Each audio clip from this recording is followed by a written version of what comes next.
নমস্কার বন্ধুরা, আজ আবারও একটা নতুন রেসিপি আপনাদের সঙ্গে শেয়ার করলাম। তো আজকের রেসিপিটা হলো ডালমুট ভাজা। একদম বাজারের মতো মুচমুচে আর একদম সেরমই স্বাদ হবে, খেতেও কিন্তু ভীষণ ভালো লাগে। তো এখানে দেখুন 200 গ্রাম নিয়ে নিয়েছি ছোলার ডাল। আর ডালটা কিন্তু আমি পরিষ্কার করে ধুয়ে আমি কিন্তু 4 থেকে 5 ঘন্টার জন্য ভিজিয়ে দেব।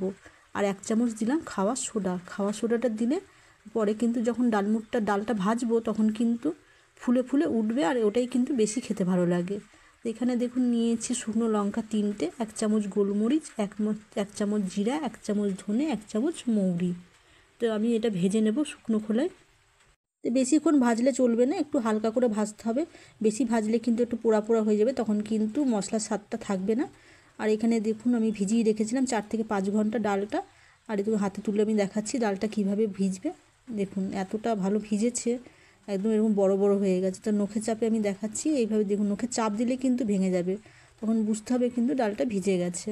তারপর কিন্তু ভালো জলে কচলে কচলে ধুয়ে এভাবে ছেঁকে নিয়েছি। ছেঁকে নেওয়ার পর কিন্তু এখানেই শেষ নয়, এরপর দেখাচ্ছি আমি কি করব। তো এখানে দেখুন কড়াইয়ে নিয়ে নিয়েছি 1 গ্লাস মতো জল, 1 থেকে 1.5 গ্লাস হবে। আর ছোলার ডালটা কিন্তু আমি দিয়ে দিলাম, দিয়ে কিন্তু আমি এখানে 5 মিনিট ভাপিয়ে নেব। তো তার মধ্যে ভাপানোর সময় কিন্তু দিয়েছি আমি 1/2 চামচ লবণ। আর লবণ দেওয়ার পর আমি কিন্তু 5 মিনিট পর দেখুন ডালটার ওপর যে ফেনাটা ছিল সেটা কিন্তু ফেলে দিচ্ছি। ফেনাটা ফেলে দেওয়ার কারণ হলো খাওয়ার সোডাটা কিন্তু ভেসে উঠছে, আর এই ফেনাটা যদি না ফেলা হয় তখন কিন্তু স্বাদ নষ্ট হয়ে যাবে। তো এই দেখুন এখানে ডালটা কিভাবে সেদ্ধ করেছি, একদম নরম হয়ে গেছে ডালটা। মানে একদম হাতে দিলে যে গলে যাবে সেরম না, মানে চাপ দিলে যেন ভেঙে যায়, সেইভাবে আমি সেদ্ধ করে ছেঁকে নিয়েছি। আর এখানে দেখুন শুকনো খোলায় দিয়ে দিয়েছি 50 গ্রাম মতন কাঁচা বাদাম। তা আপনারা চাইলে তেলেও ভেজে নিতে পারেন, তাতে কোনো অসুবিধে নেই। আমি শুকনো খোলায় ভাজলাম। আর এখানে সরষের তেলে ভাজিনি, আমি এখানে দিলাম সাদা তেল। তা আপনারা সরষের তেল ব্যবহার করতে পারেন যখন বাড়িতে বানাবেন ডালমুট। আর আমি এখন 1 হাতা দিয়ে আপনাদের দেখাচ্ছি ডালমুটটা কীভাবে ভাজা হবে। তো এইভাবে দিয়ে কিন্তু একরকমভাবে নেড়েচেড়ে দিতে হবে, কারণ ডাল তো ভারী, তেলের তলায় বসে থাকবে। তো হাতা দিয়ে যখন নেড়েচেড়ে দেবেন তো ডালটা ছড়াবে, আর তাতে কিন্তু ভাজাটা খুব ভালো হবে। আর এই দেখুন ডালটা কিন্তু যখন পুরোপুরি তেলের উপর ভেসে উঠবে ভাজতে ভাজতে, তখন বুঝে নিতে হবে ডালটা কিন্তু পুরোপুরি ভাজা হয়ে গেছে, এবার কিন্তু তুলে নিতে হবে। তো আমি তুলে নিলাম। আর বাকি যে ডালমুটটা আছে সেটাও কিন্তু আমি একটু বেশি করে দিয়ে ভেজে নেব। 2 হাতা দিলাম, দিয়ে ভালো মতো নেড়েচেড়ে এটা ভেজে তুলে নেব।